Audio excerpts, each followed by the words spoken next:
কোষ বিভাজন যখন পড়তে যাবা তখন এই দুইটা শব্দের সম্মুখীন হওয়া এবং পরীক্ষাতে প্রশ্ন আসলে ভুল করার সম্ভাবনা সবচেয়ে বেশি থাকে। সেই ধরনের দুইটা প্রশ্ন নিয়ে আজকে আলোচনা করব। একটা হচ্ছে আমাদের সিনাপসিস, একটা হচ্ছে বাইভ্যালেন্ট। ঠিক আছে, দুইটা শব্দ খুবই দারুণ অর্থবহ এবং দেখো কত সহজে শিখি।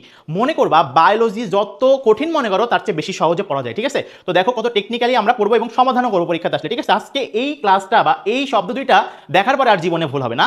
এখন আসো, বলছে দেখো দুটি হোমোলোগাস ক্রোমোজোম জোড়ের মধ্যে জোড় সৃষ্টি হওয়াকে বোঝায়। তাহলে জোড় সৃষ্টি হওয়াকে বোঝায় হচ্ছে কি সিনাপসিস, আর বাইভ্যালেন্টটা কি? দেখো প্রতিটি জোড় বাঁধা ক্রোমোজোমের জোড়াকে কি বোঝায়? বাইভ্যালেন্ট। ভাই দুইটা জিনিস আরো সহজ করে দিচ্ছি। দেখো যে মনে করো আমি কারোর সাথে হ্যান্ডশেক করলাম, একটা ফ্রেন্ডের সাথে। এই হ্যান্ডশেক করাটা হচ্ছে সিনাপসিস, স্পর্শ। এই যে স্পর্শ হয়েছে এটা হচ্ছে আমাদের কি বলতো?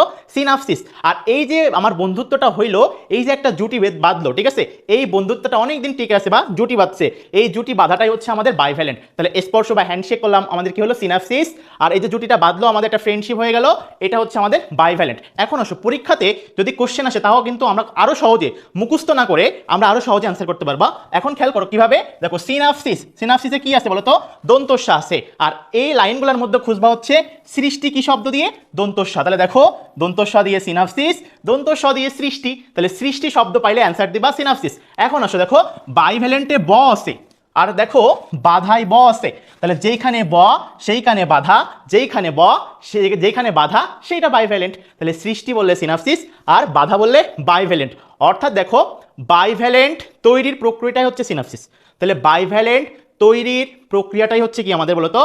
সিনাপসিস। বা বাইভ্যালেন্ট গঠনের প্রক্রিয়াটাই হচ্ছে আমাদের কি বলতো? সিনাপসিস। আমি এই ধরনের কোশ্চেনগুলো আমরা কিন্তু খুব সহজে মনে রাখতে পারি। আর মনে রাখবা বায়োলজি কোনো মুখস্থর বিষয় না। তুমি দেখো আমরা কিন্তু প্রথম সংজ্ঞা পড়ে কিন্তু মুখস্থ করতে পারতাম। তারপর দেখো কিভাবে অ্যান্সার করলাম, হ্যান্ডশেক করলাম, স্পর্শ হচ্ছে, স্পর্শ দন্তস্বা দিয়ে হচ্ছে সিনাপসিস।